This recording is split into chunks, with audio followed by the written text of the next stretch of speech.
Pues vamos a avanzar algo en Martin Heidegger, 1889-1976, formado en la fenomenología de Husserl, a quien leyó, y podemos preguntar si le leyó, en qué medida le leyó bien o le leyó mal, o devino en otra cosa, transmutó, transformó la fenomenología de Husserl en otra cosa.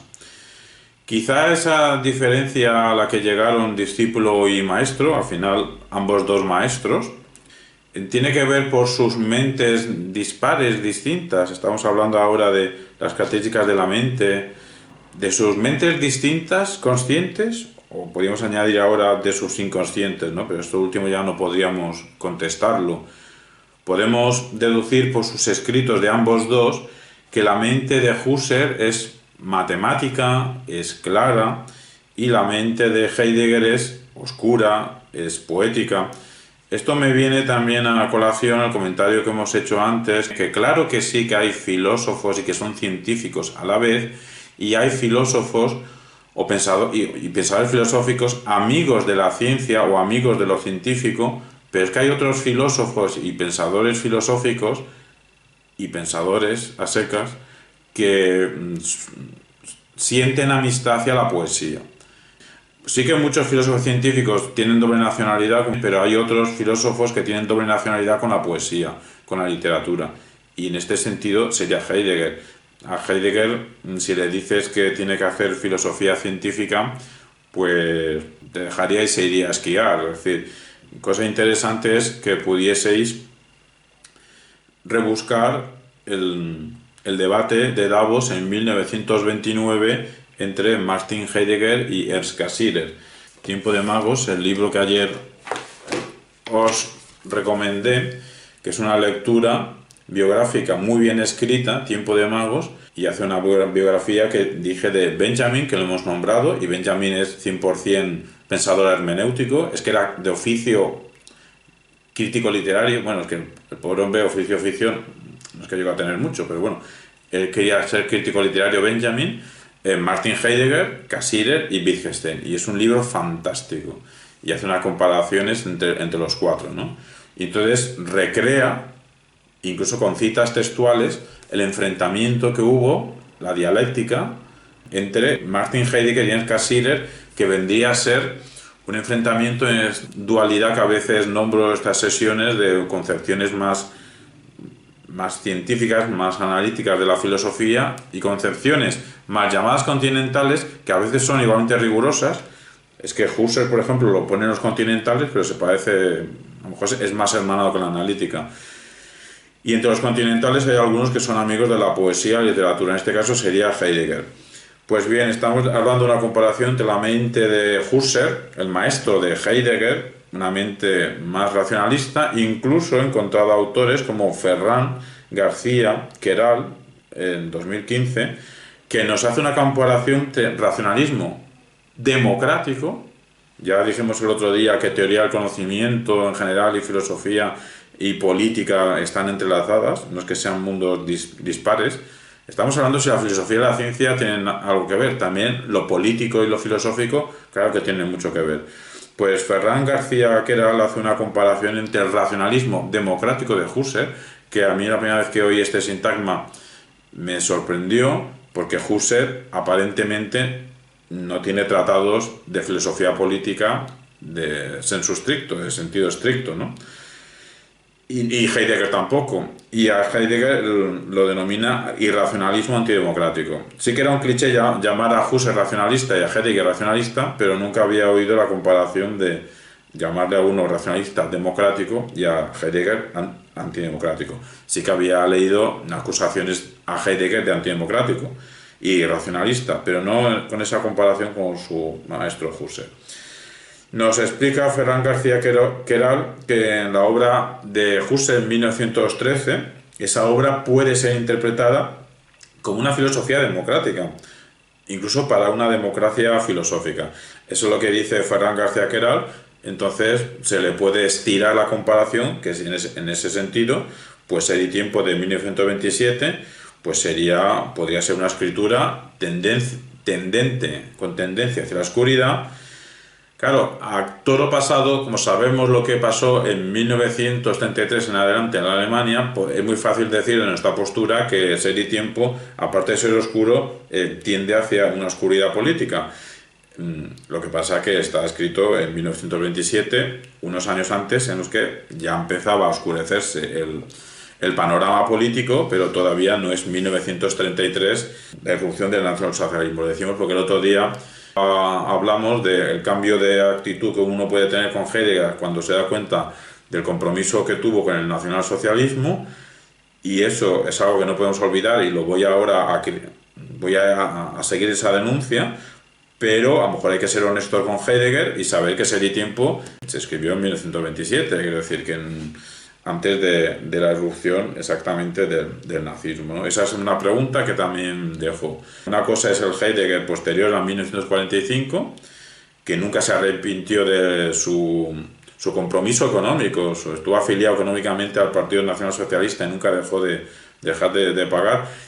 Nunca se pronunció posteriormente a 1945 sobre su compromiso con el nacionalsocialismo, no dijo palabra, ni en un sentido ni en otro, o sea, nunca articuló ningún sentido de que estuvo equivocado de alguna manera, ¿no?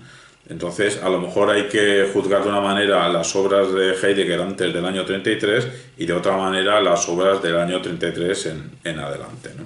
Sobre todo a partir del año 45, cuando ya sabemos lo que pasó en los campos de concentración y que ahí no había excusa de a dónde había llegado esos proyectos. Que algunos sitúan al paradigma filosófico de Heidegger en una atmósfera no democrática, pues nos cabe la pregunta que si hay una hermenéutica científica que pueda encontrar una interpretación correcta, porque nos podríamos preguntar si valen todas las interpretaciones. El posmodernismo nos diría que sí, que valen todas las interpretaciones. Si valen todas las interpretaciones, entonces podemos decir una interpretación que es que Heidegger es pensamiento democrático. Entonces, quien quiera interpretar a Heidegger como pensamiento democrático va a tener que trabajar mucho para convencernos. Es decir, de qué manera va a conseguirnos convencer que el pensamiento de Heidegger no solo no es antidemocrático, sino que es democrático. Esto es simplemente un ejercicio para ver si es verdad o no es verdad que quepan miles infinitas de interpretaciones sobre cualquier pensador, escritor, filósofo, etc. Cuesta Abad, que nos hemos referido estos días atrás con su obra sobre la hermenéutica y la literatura, se pregunta y nos pregunta ¿cuál fue el objeto conductor del pensamiento heideggeriano expuesto en Ser y Tiempo? Y lo que nos está respondiendo es que es la interpretación. O sea, lo más importante de Ser y Tiempo es hacer una descripción fenomenológica de lo que Heidegger consideraba el fenómeno más importante a estudiar para hacer una interpretación. El fenómeno más importante a estudiar somos nosotros mismos. Somos nosotros mismos, pero los filósofos, los pensadores filosóficos, se ven con la necesidad de, a veces, para hacerse entender, utilizar términos nuevos, construir toda una terminología, porque como la terminología anterior ya está usada y a veces en exceso, pues para dar interpretaciones nuevas sobre un objeto ya previamente existente, comentado, interpretado y mal comprendido según cada escritor, cada filósofo se cree que él va a dar con la tecla, tiene que hacer una novedad terminológica. Entonces, Heidegger, su construcción es la de una ontología, la palabra ontología ya existía, estudio de la realidad, pero una ontología del ser ahí. Del ser ahí, ser, guioncito ahí, en alemán Dasein, que es como se refiere Heidegger al ser humano. Un ser ahí, un ser que está, como diría Sartre, un ser arrojado.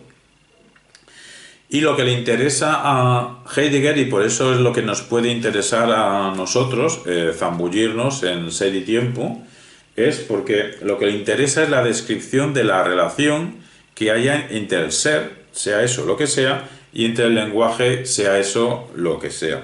Si hace un momento decíamos que científicos como los psiquiatras pues tienen cierta o gran dificultad para delimitar el objeto de su estudio, el objeto no solo de estudio científico, es que los psiquiatras son científicos prácticos, es decir, pues si un científico tiene dificultad, en algunos científicos, como estamos hablando, caso de la psiquiatría, en delimitar exactamente que sea la mente, con todos sus procesos conscientes y más o menos inconscientes, pues ¿cuándo va a ser difícil para alguien no científico, que no tiene voluntad científica? Ya hemos dicho que hay filósofos que sí pueden tener esa voluntad de aproximarse a la ciencia. Por cierto, Husserl, que es el maestro de Heidegger, sí que él dice explícitamente que su fenomenología quiere ser una filosofía científica, una ciencia filosófica. Esa actitud de ir a los principios la recoge Heidegger, y lo que estudia es la relación entre el ser y lenguaje. Ser y lenguaje, por eso nos interesa en la hermenéutica ser y tiempo, porque su objeto principal de estudio de Heidegger en ser y tiempo es comprendernos, pero comprendernos ¿en base a qué? En base también al fenómeno más importante que describe al fenómeno humano que es nuestra especie, que es el lenguaje. Estamos condicionados, determinados por la lingüisticidad. Pues si somos lo que somos por el lenguaje, habrá que comprender, si queremos comprendernos, habrá que comprendernos estudiando, meditando, reflexionando sobre qué consiste eso de que hay un ser por ahí que es hablando, ¿no? Que somos nosotros, que es el ser ahí, que es el Dasein. Heidegger intenta comprender qué es el Dasein, que es el ser humano. Siempre he dicho en estas sesiones que casi todo pivota en torno a Kant. Heidegger era un gran conocedor de la obra kantiana. Evidentemente no son amigos, no están en las mismas coordenadas, pero sí que tiene un libro sobre Kant y la metafísica, o sea, realmente Heidegger sí que estudió a Kant, pero tiene una actitud epistemológica paralela, se podría decir, Heidegger. Quiere superar a Kant. Kant era la referencia, igual que Hegel, etc., pero Heidegger quiere superar a Kant. Nosotros, y para superar a Kant, en su presente tuvo que superar a Cassirer. Acabamos de nombrar hace un momento en la introducción de Heidegger que hubo una confrontación, hubo una dialéctica muy fuerte en las conferencias de Davos en 1929 entre Cassirer, marzo de 1929, Cassirer, que era un neokantiano. Las escuelas neokantianas abundaban en Alemania, prácticamente cada universidad alemana tenía su propia escuela de neokantismo, de nuevo kantismo, y ese nuevo kantismo era muy procientífico, estaría en sintonía con lo que en ese momento ya estaba existiendo por Austria, por Reino Unido, de lo que luego se ha venido a llamar concepción analítica de la filosofía, que es un error considerarla como si fuese filosofía anglosajona, cuando varios de sus pioneros más relevantes son de lengua alemana. Pues esa superación que quiso tener consciente o inconscientemente sobre Kant, no solo está en sus escritos, sino está en la pose, en la oratoria contra Cassirer. Por eso recomiendo mucho rastrear esa discusión, y en el libro Tiempo de Magos se puede rastrear. Cassirer sería un representante de la amistad de la filosofía desde un punto de vista racional, que se puede encontrar verdades universales de la misma manera que las ciencias exactas se pueden encontrar, pero en el mundo de la moral, en el mundo humano.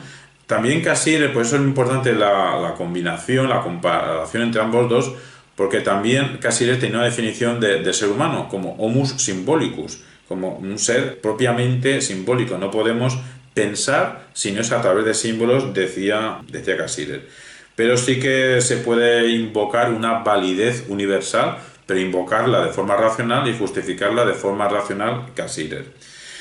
Heidegger no estaba en la órbita de esta universalidad, lo cual también ahora nos choca, porque en el supuesto que sea verdad lo que he dicho en un principio, y esa verdad o falsedad se puede rastrear en las páginas, sobre que Heidegger en su obra Ser y Tiempo intenta entender, comprender lo propio del ser humano, que es su lingüisticidad y qué relación tiene con el ser, pues queremos pensar que sus resultados Heidegger los consideraría para cualquier ser humano, no solo para sí mismo. Igual que hemos dicho que Onfray es muy provocador cuando dice que el psicoanálisis es una herramienta perfecta para descubrir el inconsciente de Sigmund Freud, no creo que Heidegger hiciese su obra inacabada Ser y Tiempo para descubrir el ser ahí, que ser ahí sea igual a Heidegger. Por eso me extraña que Heidegger adopte la actitud del relativismo. No es que me extrañe en el sentido, evidentemente el relativismo es una opción intelectual a adoptar y no pasa nada por tenerla. Lo que quiero decir que me extraña es que si a la vez tenía la actitud del relativismo, pues choca con la actitud de comprender la lingüisticidad del ser humano, ¿no? En dicha confrontación Heidegger-Cassirer, Heidegger, según los presentes, hace falta saber, bueno, se puede saber investigando, evidentemente, cuantitativamente entre el auditorio cuántos estarían más favorables a Heidegger que a Cassirer. Se sabe que Heidegger llegó a esas conferencias, entre comillas, casi como con un batallón, o sea, todos sus alumnos y sus profesores ayudantes aterrizaron, entre comillas, con él. Es decir, llegó con una pequeña multitud de auditorio filosófico. Pues según los presentes, Heidegger fue mucho más persuasivo, y si leemos las citas textuales que salen en Tiempo de Mago sobre los textos de Cassirer, pues se puede decir que le faltó chispa, le faltó dinamismo a Cassirer para defenderse o atacar a Heidegger. El caso es que por unanimidad se dice, si es que tiene sentido que ganó el debate intelectual Heidegger, no sé si eso tiene sentido, pero lo ganó Heidegger ese debate intelectual. Y a partir de entonces ya empezaría la luz del triunfo de esa oscuridad política irracionalista, antidemocrática, desquiciada, que inundó Alemania en los años 30 y primera mitad del siglo, de la década de los 40 del siglo XX. Esa manera desquiciada de pensar y vivir que destruyó a muchos otros, ¿no? Ese pensar el otro, pues cuando el otro es un judío, o es un homosexual, o es un comunista, o es un republicano español que llegó allí, pues el trato que recibía no era relativista. Universalizaban el trato desquiciado hacia los que consideraban no aptos, no dignos de continuar en esta tierra. Para preguntarnos Ser y Tiempo, hay que preguntarse cuál es el problema que plantea Heidegger. Y Heidegger reconoce, pone apellido a su problema, es un problema hermenéutico. De ahí que si hacemos un módulo de hermenéutica no podemos pasar sin Heidegger, es imprescindible. Hay que estudiarlo, hay que tratarlo. Pues es la concepción del Dasein. Dasein es el vocablo alemán con el que Heidegger se atribuye al ser que quiere comprenderse o que necesita comprenderse. Pero ¿dónde cabe encontrar pistas para saber cómo nos comprendemos con el lenguaje? Pues con la relación con el ser, la palabra ser. Pero aquí se vuelve a dar ese círculo hermenéutico que antes que Heidegger y posteriormente Gadamer lo va a recuperar, el círculo hermenéutico de esa ligazón que no puedes creer en algo sin comprenderlo, comprenderlo sin creer. Somos lenguaje, pero el lenguaje es lo que somos. Hay una ambivalencia, un viaje de ida y vuelta que lo señala Heidegger, se llama el círculo hermenéutico, que será importante o no será importante, pero Dilthey ya señaló, y quizá de una manera a lo mejor más claridosa, que es el círculo hermenéutico. Quien pretenda encontrar en Ser y Tiempo pues una aclaración, una delimitación precisa de lo que estoy diciendo, de en qué consiste esa relación entre la característica principal del Dasein, que es la lingüisticidad, El ser no sabemos lo que es, pero para llegar al ser se supone que tenemos que hacer proposiciones que sean verdaderas, porque si hacemos proposiciones que son falsas, no vamos a llegar a nada, a ningún ser, sea eso lo que sea. Entonces, esa relación de proposiciones verdaderas, y las proposiciones verdaderas tendrán que tener alguna estructura, y el ser humano con su lingüisticidad tendrá que ser una estructura. Heidegger apunta muchas veces que hay una relación entre el ser y el lenguaje, pero que cómo se concreta todo eso es difícil de encontrar en Ser y Tiempo. Giro lingüístico es algo súper amplio, y círculo hermenéutico sería un contenido entre 100 que hay dentro del giro lingüístico. Giro lingüístico es el cambio que hace la filosofía a mediados del siglo XIX, bueno, en realidad a lo largo de todo el siglo XIX, hacia el lenguaje en el sentido de darse cuenta de cuán influidos estamos por el lenguaje. Es que estamos ya en 2022. Yo creo que ya no hace falta que os intente convencer de cuán influidos estamos por el lenguaje, porque puedo sospechar que todos aceptáis cuán influidos estamos por el lenguaje.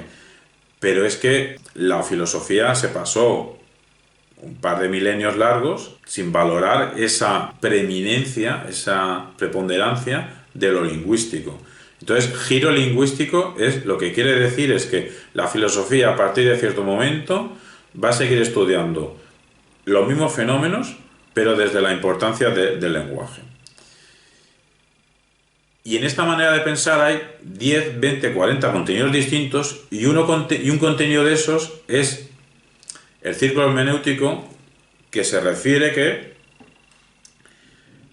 entre el comprender y el interpretar hay una relación, o como yo os preguntaba antes, el conocer e interpretar, se puede cambiar los verbos, o entre argumentar e interpretar, como que no son operaciones distintas, como que a la vez estamos haciendo las dos cosas. Es decir, que a la vez que comprendemos algo, ya lo estamos interpretando. Y que para interpretar algo, ¿cómo vamos a interpretar algo si previamente, aunque sea un poquito, no lo comprendo? Entonces, el darse cuenta que no son operaciones radicalmente distintas, no solo entre los verbos comprender e interpretar, conocer e interpretar, como hablamos el otro día, o en Gadamer veremos que eso es entre argumentar e interpretar. De ahí lo que yo os explicaba en enero del año pasado y en el escrito que os he mandado, de que es imposible. Cuán difícil es intentar dar una respuesta a una pregunta, una respuesta que sea argumentativa, si mientras yo pienso en la respuesta, mientras yo interpreto qué quiere decir esa pregunta, a la vez no estoy intentando argumentar. En debate, cuando nos dicen un tema sobre el cual debatir, lo primero es pensar bien esa pregunta. Pero es que es imposible no pensar sobre ella sin ya esbozar ciertas líneas. Y eso es círculo hermenéutico, la relación. Y giro lingüístico es que la filosofía se centre en el lenguaje. Heidegger sí se instala en el giro lingüístico, como tantos alemanes en el siglo XIX, el siglo XX, antes que el Humboldt, antes que Heidegger, Herder, que nos vienen a decir que cada lengua es una manera de ver y percibir el mundo. Por lo cual, si desaparece una lengua, no es que mala suerte, una pérdida cultural, sino hay una pérdida de conocimientos. Y según Herder y Humboldt, hay conocimientos. O sea, fijaos cuán importante es el lenguaje del giro lingüístico, que hay conocimientos que solo se expresan en ciertas lenguas. Si se pierde la lengua, no es solo una pérdida cultural, es una pérdida de conocimiento, porque es que conocemos con el lenguaje. Esa es la marca potente. Heidegger es de los pocos filósofos que en vida saboreó el éxito, es decir, ya antes de la publicación de su obra Cumbre del Ser y Tiempo, su manera de escribir será peculiar, su manera de dar clase, por lo que dicen, era bastante peculiar, y quien estaba allí como alumno sentía que ahí se estaba cociendo algo, que ahí se estaba fraguando algo. No hay ninguna duda que era un seductor. Por eso el título este de los 4 se llama Tiempo de Magos. No dice tiempo de filósofos, tiempo de magos. Es decir, con la palabra sí que era un seductor. Y no, seductor, pero no en el sentido de que tuviese una facilidad, una verborrea, no. Sus clases más bien eran austeras y a lo mejor, quiero decir, que era par con palabras, par con la expresión, quiero decir, que no es que fuese fluido, pero en su dar clase, sus alumnos notaban que ahí se estaba gestando algo. Ya hubo una escuela heideggeriana en su presente. Hay que saber que llegó a rector en la época nazi, quiero decir, que tuvo poder académico, y siendo rector académico en una universidad alemana formuló un discurso, creo que su discurso inaugural como rector, que no hay que ser un intérprete muy rebuscado para reconocer ahí de forma explícita los elogios a Hitler. Lo que pasa es que esto era en el año 33 y le podemos disculpar en el sentido de que no podía sospechar lo que iba a pasar ya mismo, pero que los elogios son claros. Por eso es más bien que he puesto a criticarles, criticar su silencio posterior de que nunca se decir. Y respecto de seguidores, lo que se me ha olvidado decir al principio de Nietzsche, lo gracioso de Nietzsche, que ahora repito con Heidegger, es que tienen tanto Nietzsche como Heidegger. Nietzsche tiene seguidores políticos tanto en la izquierda política como en la derecha política. Y Heidegger, prácticamente, la única simpatía que manifestó y se afilió fue al Partido Nacional Socialista. Y sus mayores seguidores son pensadores de izquierdas del posmodernismo: Foucault, Deleuze, Derrida. Es decir, son pensadores considerados de izquierdas y se consideran seguidores de Heidegger, que es un caso curioso. Es un caso curioso. Es decir, cuanto antes he dicho de actitudes antidemocráticas en Heidegger, no, eso sí que no es para provocar, quiero decir que eso es fácilmente comprobable. Hace poco creo que han salido a publicación, creo que lo llaman sus cuadernos negros, cuadernos oscuros, no por la manera de redacción, que ahí no es novedad, toda su obra es oscura, sino literalmente porque eran cuadernos que eran de color negro. Que bueno, ahí hace referencia a cuestiones ya que estaba pasando con los judíos, que tampoco no hay mucha duda de que sabía lo que estaba pasando, y su cántico de la tierra y el destino de la tierra, cuando sus escritos posteriores de poesía y de arte, cuando se ven sabiendo que escribió en ese tiempo, son estremecedores. Y lo que también es un fenómeno curioso a entender por qué Nietzsche y Heidegger y Foucault triunfan tanto en Estados Unidos, aparentemente unas universidades, pues, o sea, la mayor ciencia se estudia allí, se realiza allí, pero ¿dónde triunfa, dónde se estudia a Foucault, a Heidegger y a Nietzsche? ¿En qué departamentos?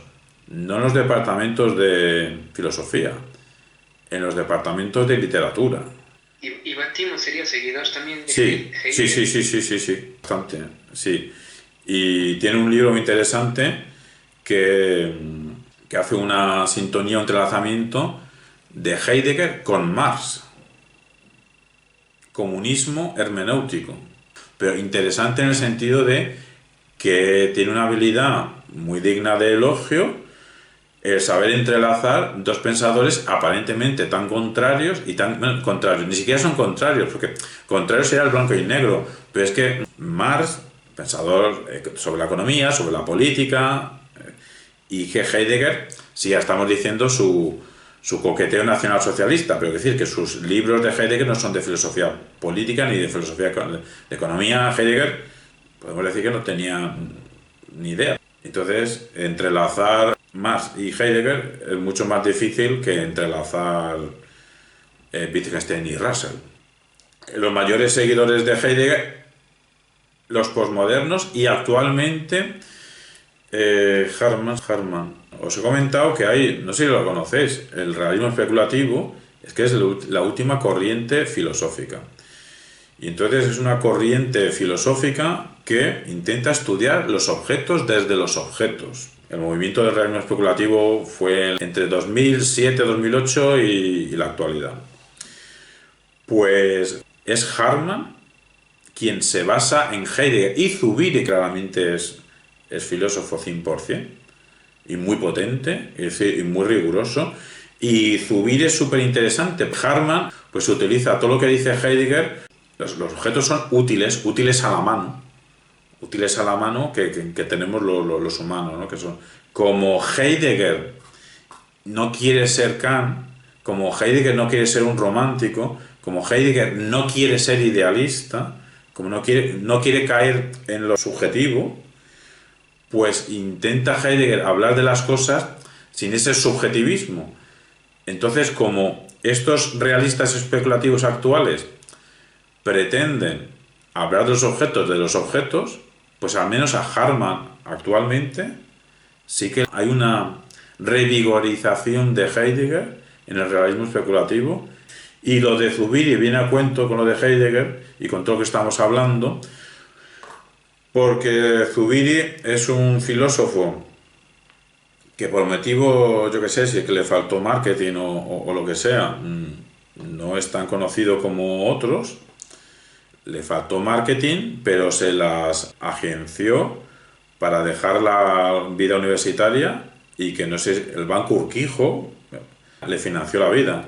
A partir de los 40 años, una vez al año, daba unos seminarios de filosofía a banqueros y ejecutivos. Pero no era filosofía para banqueros, no era algo light, algo suave, no. Era filosofía lo más potente que podía construir, y se explicaba a banqueros. Y le financiaban la carrera. Entonces, Zubiri tiene una obra muy rigurosa. Es que viene a cuento porque Zubiri fue discípulo de Heidegger. Entonces, incluso aquí en España fue discípulo de Ortega, que ayer hablábamos de Ortega, y creo que dejé claro cuán importante es Ortega, todo lo que pensó, pero que no pasa nada para mí no pasa nada por que no se le llame la etiqueta de filósofo, no pasa nada, le faltó una obra sistemática.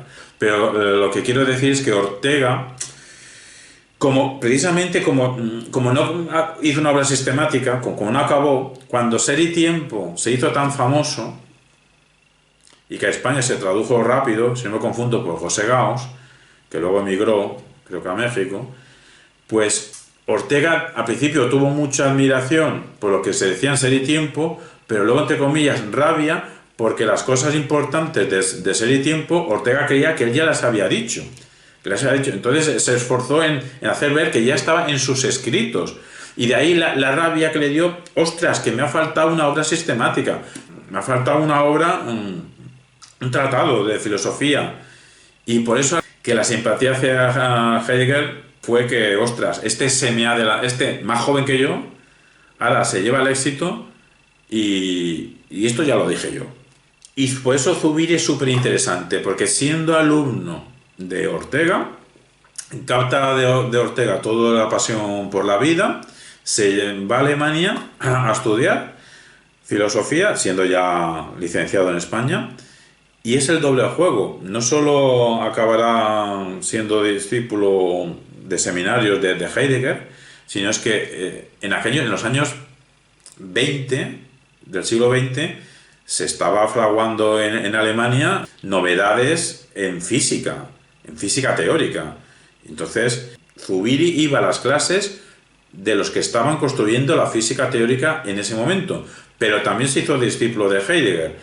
Entonces, lo que quiero decir, que toda la potencia que tiene Heidegger, y a lo mejor para algunos, a los que me sumo, no me oculto, a lo mejor pues tiene esa oscuridad que dificulta su lectura, y eso puede ser un hándicap, pues aquí nos sirve la comparación, porque decíamos el otro día de que hay libros difíciles, pero unos por el tema que trata y otro por Amigo de la Oscuridad. Los libros de Zubiri son complejos, pero recogen la aptitud de Ortega Gasset de que la elegancia la claridad sea la elegancia del escritor, del filósofo. Entonces Zubiri se esfuerza mucho en que no hacer poesía escribiendo, escritura muy, muy concreta, muy técnica. Lo que pasa es que también le interesó mucho los avances matemáticos de Zubiri. Lo que intento decir, que tenía en su cabeza a lo mejor avances matemáticos, a lo mejor avances físicos y la filosofía de Heidegger, y todo eso lo fue planteando Zubiri en una obra sistemática, pero no solo sistemática en un solo libro, sino toda una proyección. Zubiri tiene varias fases, es decir, y lo que hablábamos antes de la mente y qué es la inteligencia, pues Zubiri tiene un estudio muy interesante sobre la inteligencia sentiente, que para mí el único cambio que le haría es lo que he dicho antes, en vez de decir inteligencia como sustantivo, pues dice como adjetivo, ¿no? Para que no hubiese confusión. Todo esto solo para decir que cuestiones de Heidegger se pueden recoger con otro tipo de escritura. La de Ortega más ensayística y la de Zubiri más técnica. Y de lo que comentaba estos días, de que es un sistema filosófico, Zubiri 100% construye un sistema filosófico. Una cosa es lo que está en el libro Ser y Tiempo y otra cosa es lo que algunos descubren en el libro Ser y Tiempo. Pueden ser cosas coincidentes o pueden ser líneas paralelas que no se cruzan nunca, ¿no? La supuesta importancia hermenéutica de Heidegger simplemente es para reducirlo, no es que no es cosa simple, simplemente es que su frase, el lenguaje, es la casa del ser. El problema de aquí, si me preguntas qué es el ser, ahí ya me has matado. Es decir, ¿qué es el ser para Heidegger? Es decir, el ser en general. Pero el ser, sea eso lo que sea, habita. Y habita en el lenguaje. Y como habita en el lenguaje, si queremos saber qué es el ser, sea eso o lo que sea, la única manera es entrar al lenguaje. ¿Y cuál es esa única manera? Haciendo preguntas interesantes. ¿Y cuál es la pregunta más interesante que para Heidegger nos hemos olvidado? Pues es que somos nosotros. Ese que somos nosotros, los presocráticos, sí que para Heidegger iban bien encaminados, pero para Heidegger, siguiendo a Nietzsche, de que desde que Sócrates estropeó todo y ese optimismo lógico lo estropeó todo hasta la Ilustración alemana, que sería el máximo culmen de ese optimismo, pero que ya empieza a deslizarse hacia otras cosas, pues esa es la clave, entender la importancia hermenéutica de Heidegger. Darse cuenta que el ser, sea eso lo que sea, habita en el lenguaje. Entonces la pregunta principal es ¿qué es el ser? La pregunta que se hacían los presocráticos y ya nos hemos olvidado es ¿qué es el ser? Entonces, como eso no se puede saber, pues él opta por preguntar al ser que tiene lenguaje. A ver si preguntando quiénes somos nosotros, vamos a encontrar la respuesta de qué es el ser. Y para no hablar de nosotros como hemos hablado siempre, pues hace una terminología. Lo del Dasein, lo del ser ahí, ¿no? La respuesta que obtiene, el resultado de sus indagaciones, es que el ser ahí, cada uno de nosotros, es un ser para la muerte. Y en ese ser para la muerte, como nuestra vida no es eterna, entonces nuestra vida está marcada por la temporalidad, por el hecho de que el tiempo transcurre y que llega un momento que vamos a morir. Y eso nos marca como especie. Vamos a suponer que mucho suponer, porque los elefantes tienen conciencia, algunos dicen que los elefantes tienen conciencia de la muerte, pues eso cuando lo notan van a cierto valle donde mueren allí, etc. Pero vamos a suponer que somos la única especie que tiene conciencia de su muerte. Vamos a discutir si sí o si no, ¿no? Vamos a suponerlo. En el caso de que sea que sí, eso nos marca. Nos marca, entonces es que hay un tiempo. Como cuando empieza una partida de ajedrez con cronómetro. Pasa una partida de ajedrez, o muere el otro, o mueres tú, o hacemos tablas. La vida no es una partida de ajedrez. Aquí siempre perdemos nosotros. Siempre acabamos muriendo. Y eso es a lo que llega Heidegger. Resumiendo todo Heidegger, la importancia para nosotros en hermenéutica es que se da cuenta, precisamente como está en el giro lingüístico como muchos otros, Pero hay muchas maneras de ver el giro lingüístico. Una, la de Heidegger es, tiene razón de que somos unos seres plenamente lingüísticos, ahí tiene plena razón. Tiene plena razón en que es súper importante comprender nuestra lingüisticidad, ahí tiene tiene la razón. Yo no sé si tiene razón o no lo sé, si la pregunta más importante es ¿qué es el ser? No lo sé, pero voy a suponer que la tiene para seguir su razonamiento. Esa pregunta se lo hicieron los pensadores, los filósofos anteriores a Sócrates. Después no se ha preguntado nadie esa pregunta. Entonces él la retoma.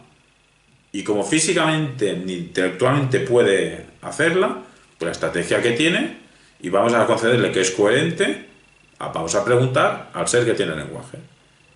Entonces el ser que tiene el lenguaje tiene a su alrededor útiles a la mano. Este es un útil para ver, etcétera, etcétera. En definitiva, somos un ser para la muerte. Los sofistas ya, como dijimos, ya eran casi lingüistas y ya eran técnicos en lenguaje, pero que no dejaban sino que reflexionar sobre un siglo antes, sobre Heráclito, Parménides, las vueltas que le daban, que si el ser está estático, como Parménides, que si el ser está fluido. Hay que entender que incluso el idioma griego estaba en formación.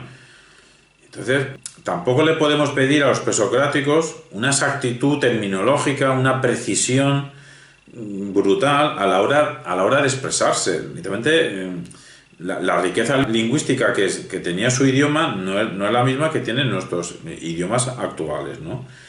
Entonces, le podemos un poco perdonar a los presocráticos si les falta cierta claridad, porque en realidad estaban luchando contra estos problemas. Y a lo mejor es lo que antes os he dicho de la inteligencia, que hay muchos problemas por convertirla una palabra en un sustantivo, y entonces nos llegamos a creer que existe una cosa dentro de las cabezas que es la inteligencia. Pues como existe el verbo ser, el problema es en convertirlo en sustantivo. Una cosa es el verbo, una cosa es que nosotros somos, y otra cosa es que lo convirtamos en un sustantivo de el ser. Lo que quería decir con los presocráticos, que a los presocráticos le podemos perdonar la vida de que nos hacían esos líos, porque digo que su idioma estaba en formación y no tenía la riqueza semántica que tenía el alemán de 1927. Y en 1927 había escritores, filósofos que se expresaban de otra manera. Quiero decir que la complejidad de Heidegger a la hora de elaborar sus meditaciones en torno al ser, pues ahí sí que le podemos rendir cuentas de cuán complicado es lo que escribe. Ahí no existe eso de que he dicho perdonarle la vida, porque podía haberse expresado de otra manera, ¿no? No podemos olvidarnos que Ser y Tiempo no lo acabó, no lo terminó. O sea, es una obra inacabada. Se dice, esos académicos alemanes que ciegos estaban de que rechazaron Ser y Tiempo, y luego Ser y Tiempo se ha hecho una obra súper famosa. Pues a lo mejor no estaban tan errados. Desde una interpretación académica y de claridad expresiva. La tesis más fuerte en el conjunto de la obra de Heidegger es que es casi la identificación entre ser y lenguaje. Es tan fuerte esa identificación que el ser habla por el lenguaje. Para saber qué es el ser en general, ya no el ser humano nosotros, hay que recurrir al lenguaje, porque el ser habla por el lenguaje. Entonces llega a los extremos de que es el lenguaje quien habla. Ahora mismo no estaría hablando yo, estaría hablando el lenguaje. Entonces, claro, cualquiera de nosotros, cuando interpreta un poema, también, ¿qué debemos suponer, no? Que ese lenguaje es el intérprete, ¿no? Heidegger diría que el lenguaje necesita intérpretes, y él mismo se habría postulado, él se postuló a sí mismo como intérprete, como el profundo, como el gran intérprete. De ahí vendría la justificación de sus oscuridades expresivas, porque él nos diría cuán difícil es transmitir lo que el lenguaje, lo que el ser quien quiere decir. No es fácil, evidentemente eso claro que no debe ser fácil, pero de esa dificultad, la dificultad de escuchar lo que el lenguaje quiere decir, él dice, el lenguaje, para saber lo que quiere decir, hay que acudir a los poetas, y sobre todo a los poetas alemanes, claro, porque según Heidegger, como ya os dije estos días, para pensar adecuadamente en griego, antiguo y alemán, y para captar adecuadamente lo que el ser con el lenguaje quiere decir en los poetas alemanes. Entonces podemos pensar que Heidegger, si nos pudiese escuchar, ahora mismo se estaría riendo de nosotros por lo ingenuos que somos en español, intentar interpretar a Heidegger. Nos diría, qué ingenuos sois. Entonces, ¿qué podemos hacer nosotros para aproximarnos a Heidegger? No ya sé si para entenderle, o al menos aproximarnos, a tener cierta cercanía, aunque fuese una condición necesaria, pero no suficiente para familiarizarnos con las peculiaridades de su escritura. Y en ese sentido nos puede ayudar mucho el texto Heidegger en su lenguaje de María Benedito, de 1992. Y en ese sentido, María Benedito nos aclara que Heidegger tiene unas peculiaridades que hay que observar para familiarizarnos, que son sus estrategias estilísticas, también la arbitraria interpretación que hace Heidegger de estos poetas que he dicho alemanes. ¿Cómo los interpreta? Pues para algunos los interpreta de una manera bastante curiosa. En realidad los interpreta como esos poetas, sobre todo Hölderlin, realmente como que el lenguaje, el ser está hablando por boca, por la pluma de Hölderlin. Una temprana lectura de Humboldt por parte de Heidegger le ubicó a Heidegger en la conciencia lingüística, del pensar, que todo pensar es hablar. Pero ese hablar-pensar de Heidegger sería oscuro, sería irracionalista, sería antidemocrático, sería lingüísticamente germánico. Y como mucho, helénico-germánico. Dicha postura del helenismo germánico esencial, de ahí, en Ser y Tiempo, es difícil. Yo he intentado sintetizar, pero con Ser y Tiempo en la mano y rastreándolo es difícil encontrar una tesis concreta y que esté motivada. Mucho más difícil encontrar razonamientos, evidencias de peso, que valore una antítesis. Igual que os he dicho antes que en el mundo del psicoanálisis, pues es una opción de vida, una opción de pensamiento, es lo que queráis. Pero cuanto más sepas de psicoanálisis, a lo mejor también tienes que saber qué es la antítesis del psicoanálisis, y Michel Onfray nos hace una exposición de qué sería eso. En Heidegger no vemos una antítesis de lo que intenta transmitirnos. Es decir, lo que se intenta transmitirnos es como si él tuviese una revelación en toda su obra entera de que él sí que ha escuchado al ser del lenguaje y nos lo transmite. Por eso utiliza técnicas, nos explica María Fernanda Benedito. Una técnica que utiliza Heidegger es la apelación a etimologías, buscar el significado original de las palabras. Y claro que cierto etimologismo puede ser iluminador y lo utiliza mucha gente sin tener ni idea de Heidegger.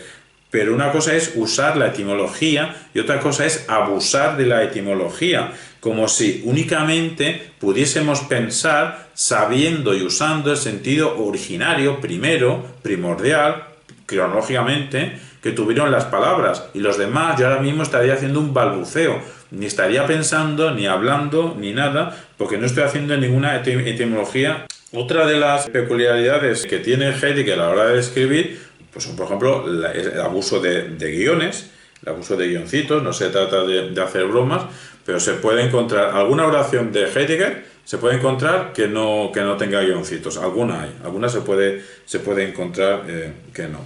Steiner se planteó la pregunta adecuada, la pregunta del millón. ¿Es Heidegger el mayor creador filosófico del siglo XX o es un genial impostor?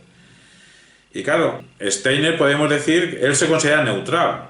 Aquí, neutral, más que neutral, casi puede ser cobardía. O justificas una postura o justificas otra. Repito, la pregunta de Steiner ¿es Heidegger el mayor creador filosófico del siglo XX o es un genial impostor? A todo esto, José María Valverde, que os dije ayer que tiene una introducción sobre la vida de Nietzsche muy interesante, José María Valverde dijo que sobre esta frase de Steiner, que una cosa no quita la otra, que es que a lo mejor fue las dos cosas, a lo mejor fue el mayor creador filosófico del siglo XX y siendo un genial impostor. Si quiénes son los 2 o 3 pensadores filosóficos, filósofos más importantes del siglo XX, a lo mejor no son ni Wittgenstein ni Heidegger, a lo mejor son otros. A lo mejor el pensador filosófico más potente, como dije ayer o antes de ayer, fue Brentano. En los inicios del siglo XX y en las postrimerías, Gustavo Bueno. Pero durante mucho tiempo se ha considerado a Heidegger y Wittgenstein los 2 filósofos más importantes, más grandes del siglo XX. Pero había una peculiaridad. Si en el mal llamado impreciso, y no tiene sentido la expresión, filosofía continental, si en la filosofía continental durante la segunda mitad del siglo XX se consideraba a Heidegger el número 1 de la filosofía del siglo XX, los mismos continentales aceptaban que Wittgenstein era el número 2. Lo gracioso es que en la mal llamada, también ambigua expresión, que es incorrecta, filosofía anglosajona, pues en la filosofía anglosajona, claro, ellos a lo mejor barrían para casa, bueno, Wittgenstein no era anglosajón, pero bueno, barrían para casa de la filosofía analítica y ponían a Wittgenstein de número 1 del filósofo del siglo XX, pero a Heidegger no es que lo ponían el número 2, no lo ponían el número 3, no lo ponían el número 300, es que no lo ponían. Entonces lo que resulta curioso es que durante una época en el siglo XX ha habido 2 tendencias, que había una tercera que ya dije que era el marxismo, es decir, la dialéctica, que era un tercer elemento en juego ahí, ¿no? Ha habido una filosofía analítica marxista y ha habido continentales dialécticos. El dialéctico es un tercer juego ahí en discordia. Pues es gracioso de que para un medio humanidad filosófica en el siglo XX los 2 más importantes eran Heidegger y Wittgenstein por este orden, pero es que en el otro bando solo consideraban a uno de los 2, porque al otro ni siquiera lo consideraban. Esto tiene que ver con lo que nos dice María Fernanda Benedito, de que a principios del siglo XX, sí, todo este ideal de que la ilustración se viene abajo, de que la razón se desintegra, eso tuvo 2 repercusiones. A mí me gusta decir repercusiones, no consecuencias. ¿Qué 2 repercusiones tuvo? Pues si la razón se desintegra, pues unos quieren recomponer la razón y otros quieren vivir entre los fragmentos. Los que quieren recomponer la razón son aquellos que ambos 2 están en el giro lingüístico, ¿eh? Los que quieren recomponer la razón son los que quieren purificar el lenguaje de las ambigüedades, de los sinsentidos metafísicos en la onda del Círculo de Viena y el precedente del Tractatus de Wittgenstein. Lo que pasa es que esta línea no se queda ahí, incluso se puede decir que fue un callejón sin salida, un callejón que llegaba a un muro, porque luego se abandonó dicho ideal tan cientificista para estudiar precisamente las ambigüedades semánticas, para estudiar precisamente la pragmática, ¿no?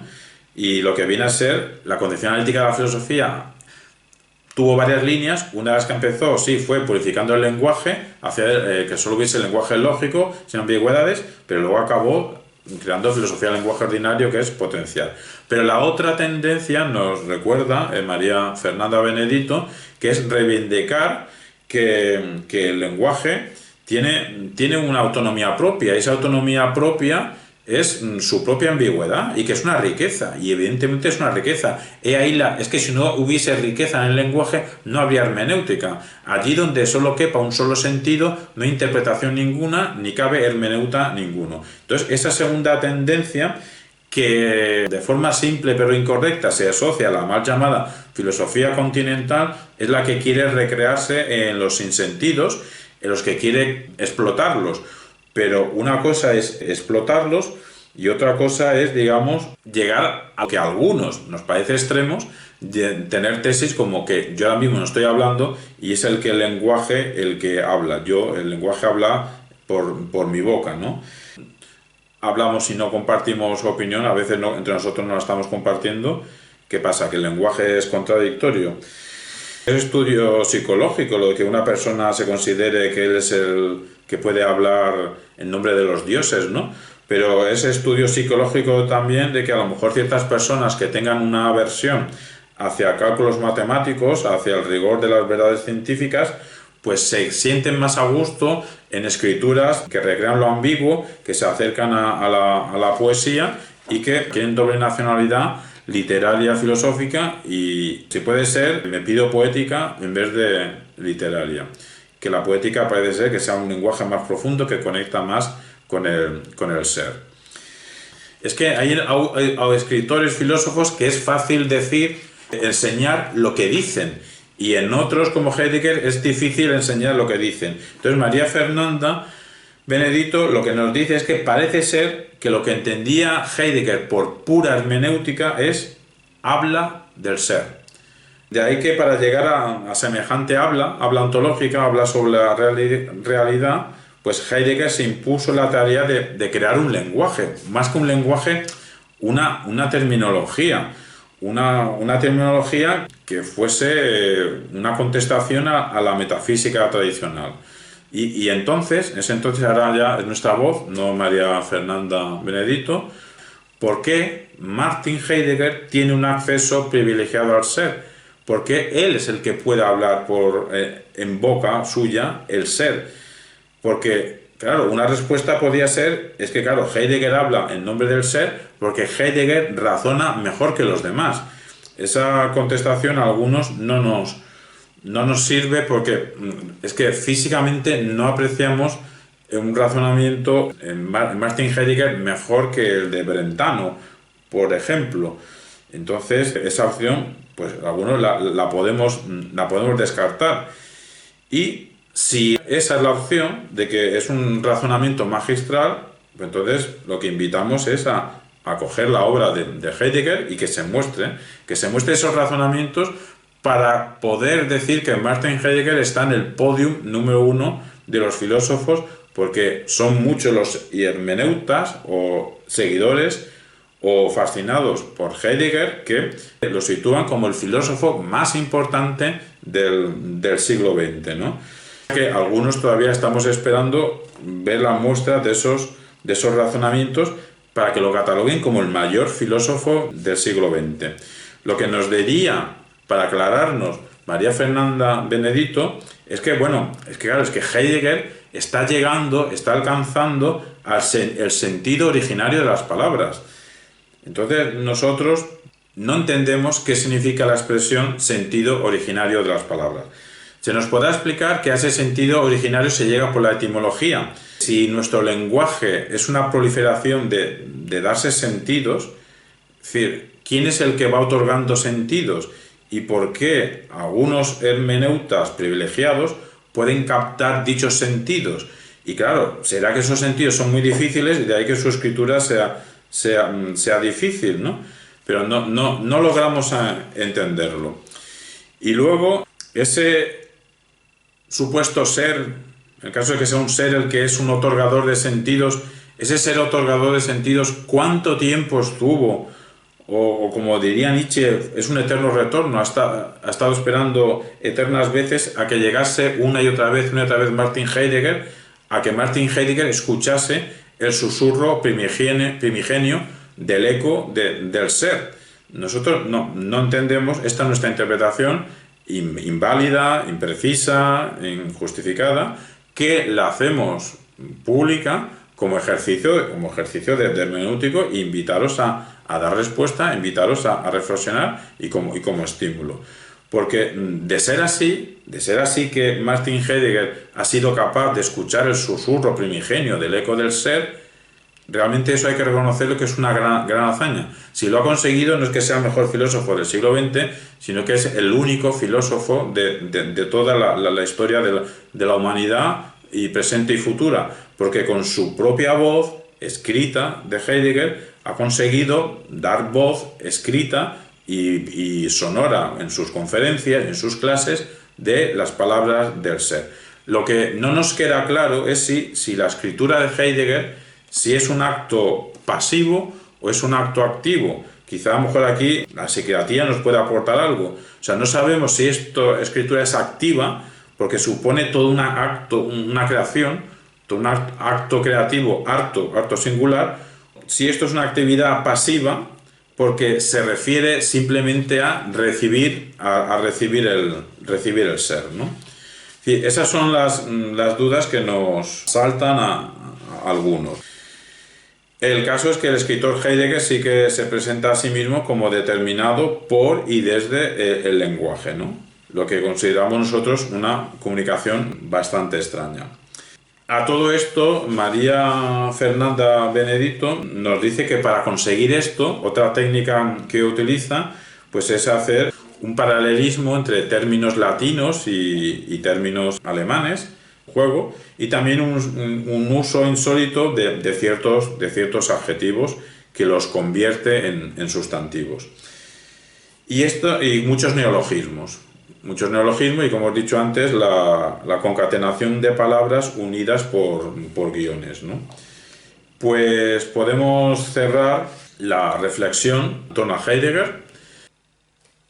Acabo de realizar un discurso poniendo algunos puntos críticos sobre Heidegger y lo quiero enlazar recordando que a lo mejor, tal vez, seguramente, puntos muy interesantes existentes en Heidegger ya estaban en Ortega y Gasset y estaban de una forma que al menos es clara de entender.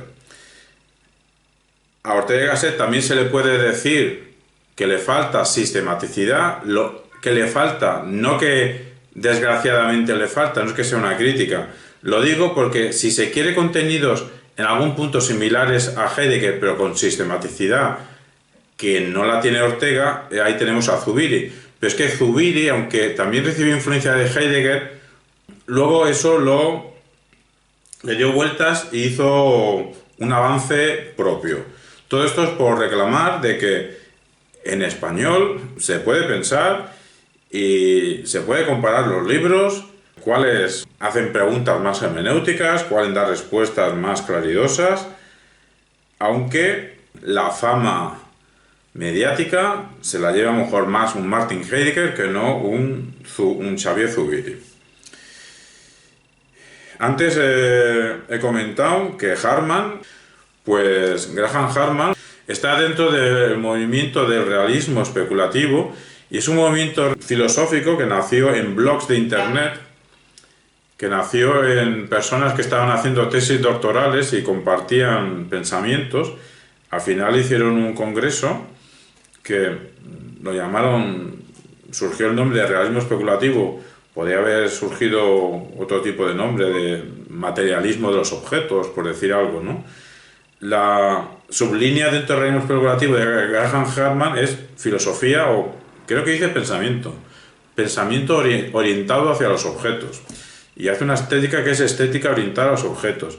Y si algunas veces en estas 3 sesiones y con esta 4 a veces he dicho que hay una especie de ambivalencia entre mal llamada filosofía continental y mal llamada filosofía anglosajona, que podemos utilizar filosofía ontológico-existencial y filosofía analítica, pues este movimiento del realismo especulativo lo que intenta es superar ambos dos movimientos anteriores buscando lo mejor de cada uno.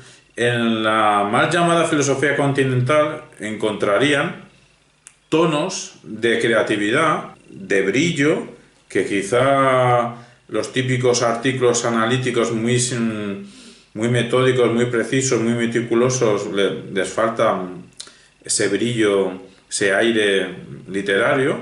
Eso estaría en la continental.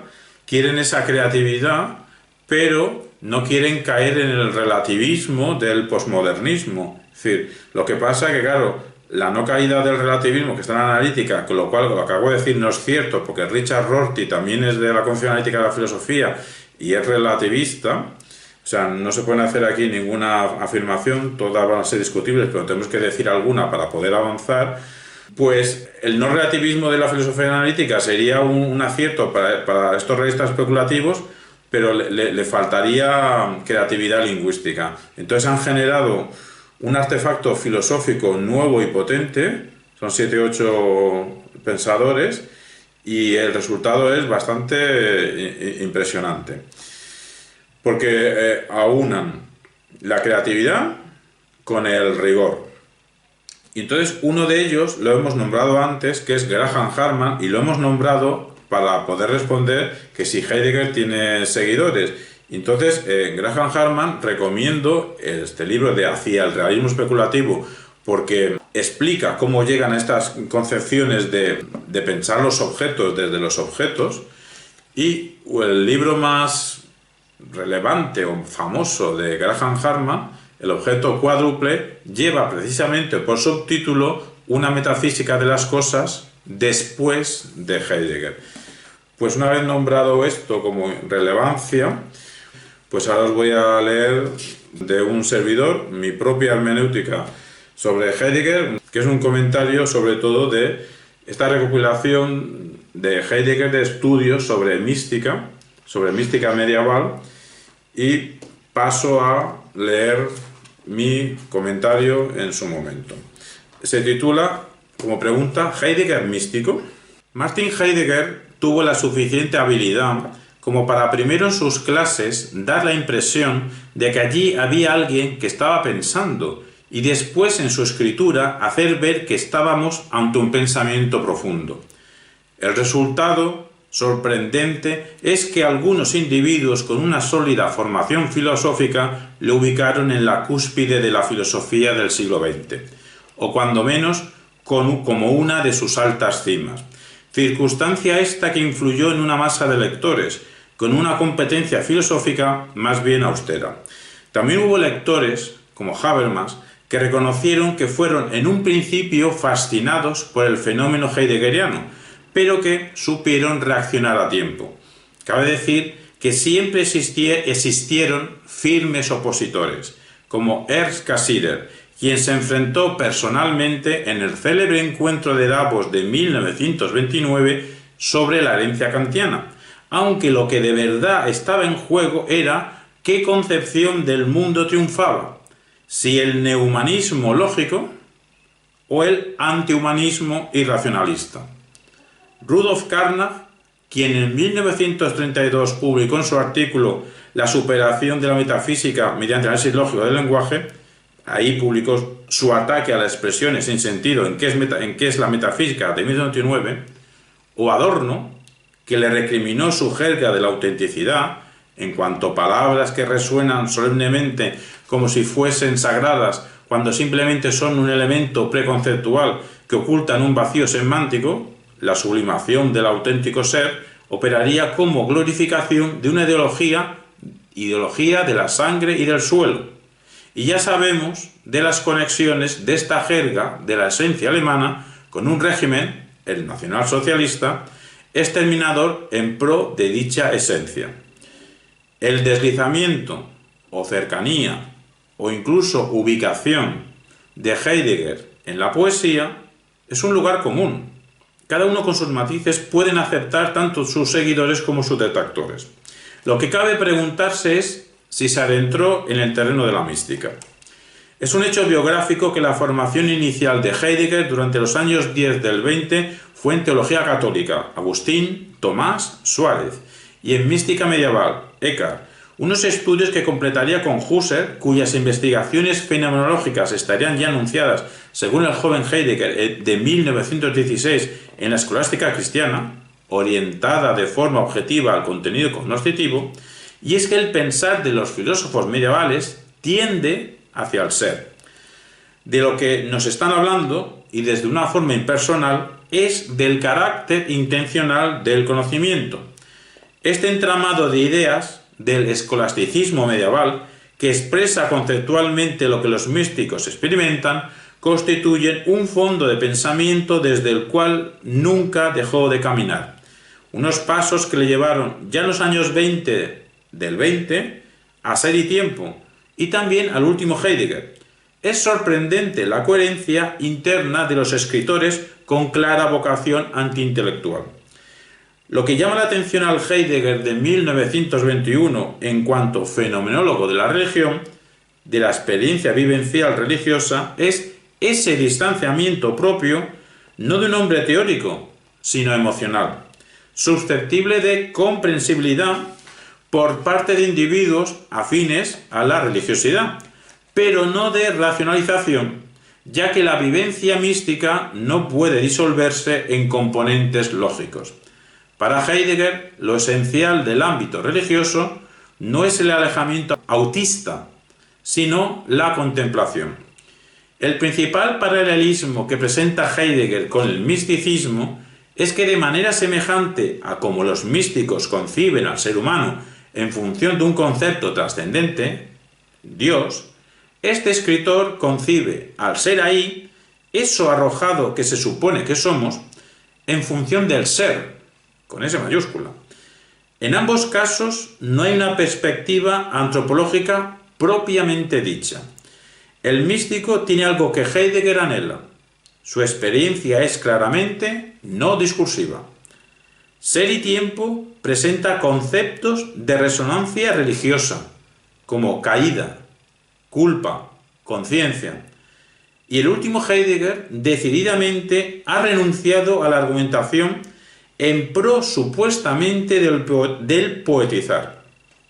Aunque su meditar habitual tampoco es que fuese marcadamente argumentativo. Con todo y con eso, Heidegger no es místico, tampoco poeta, aunque él juegue a situarse en su proximidad, pues la poesía requiere un dominio inteligente de las formas lingüísticas y no meramente peculiar, y por lo tanto racionalidad. O sea, la poesía requiere racionalidad. Mediante su escritura retorcidamente impersonal, Heidegger pretende convencernos de que no es él quien escribe, sino el mismísimo ser, con S mayúscula, quien solo puede pensar en griego o en alemán. El problema no es tanto que llegue a dejar constancia de su convencimiento de que está dejando aparecer con su estilística la voz de las palabras del ser en su sentido originario, sino que lectores del siglo XX hayan llegado a creérselo. Un hecho incontrovertible impide concebir a Heidegger como un místico. Pese a sus estancias en su cabaña y sus paseos por los bosques, no solo no llega al alejamiento de la sociedad propia del místico, sino que en su momento, 1933, tuvo un compromiso claro con el régimen nazi, llegando a convocar desde su puesto de rector de la Universidad de Friburgo a la juventud alemana a obedecer al Führer, porque en sus manos estaba la esencia y el destino de Alemania. No se arrepintió ni de su compromiso con el nacionalsocialismo, ni de sus discursos públicos de fidelidad a Hitler, cuando ya se supo sin margen de duda que éste también dirigió el destino de millones de seres humanos a las ejecuciones en masa y a la experimentación criminal para destruirles su esencia. De tener alguna espiritualidad Heidegger sería una ligazón con el mal en la tierra, en nombre de la sangre germana. En fin, que Heidegger no llega místico, pero la base de texto de toda su escritura es teológica, aunque no podemos dejar de coincidir con él en una cosa: lo que él hace no es filosofía, tampoco literatura. Cierro aquí la provocación, la escribí en 2018, lo hemos puesto como ejercicio en su momento interpretativo libre.